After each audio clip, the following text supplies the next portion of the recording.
Number 4 Ole Miss baseball was coming off a Game 2 loss to Bama and was looking for some help as they went for the SEC West title.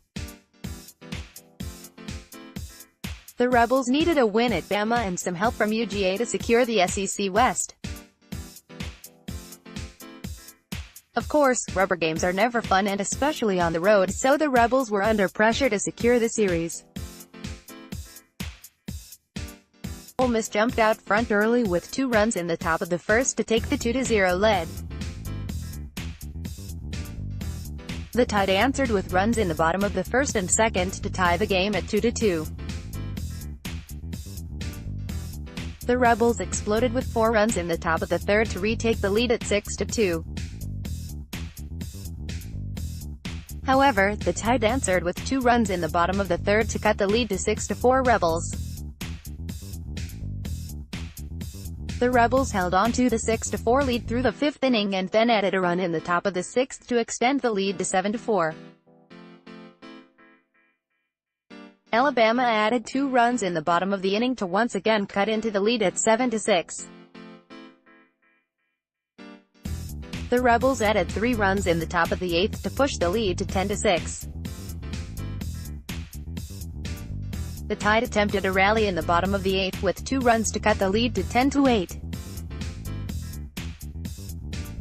Ole Miss shut down the Tide in the 9th and took the 10-8 win. History made. Rebels finished SEC play with an 18-12 record and secured the number 2 seed in the upcoming SEC tournament. Ole Miss' 42 victories also set a program record for most regular season wins in school history.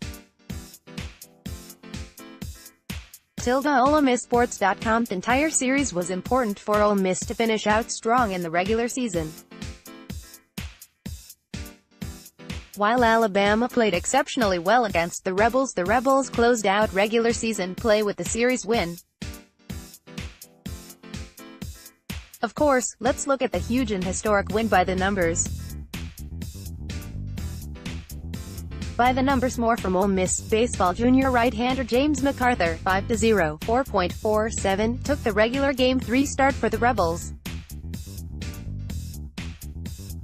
MacArthur went for 2.0 innings and allowed 2 earned runs on 2 hits.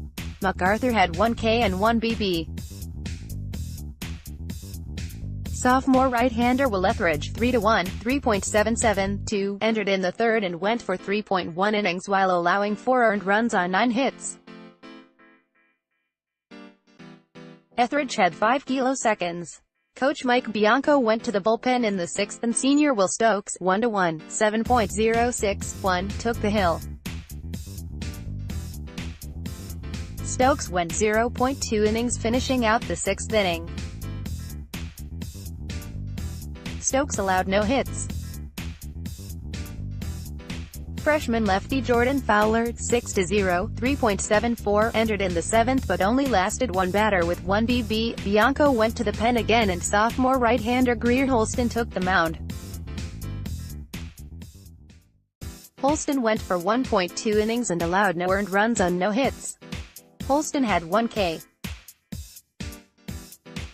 Bianco went to the pen again in the 8th and sophomore closer Parker Karachi, 3-2, 1.7910, entered the game.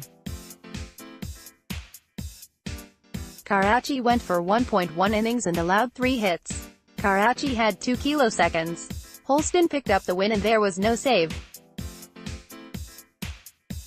In the final regular season win there were 7 Rebels who combined for 12 hits while 3 Rebels went for multiple hit games. Leading all Rebels was sophomore Cole Zabowski, .318.9 HR, who went 4 for 5 HR, with 6 RBI. Junior Jacob Adams, .246.2 HR, went 2 for 3 while junior Nick Fortes, .299.11 HR, went 2 for 4 with 1 RBI. Sophomore Thomas Dillard, .312.3 HR, went 1 for 2 with 1 RBI while senior Will Golson, .288.4 HR, went 1 for 4 at the plate. Sophomore Gray Kessinger, .3066 HR, and freshman Tyler Keenan, .3218 HR, both went 1 for 5. Keenan had 1 RBI. Up next, Ole Miss baseball will be back in action Wednesday in the SEC tourney in Hoover. The Rebels will face the winner of Auburn and Kentucky, who played today. The game is set for 1 p.m. Central Time, and the game will be televised via the SEC network. Good luck to Coach Mike Bianco and the Rebels in the SEC tourney. Hotty toddy.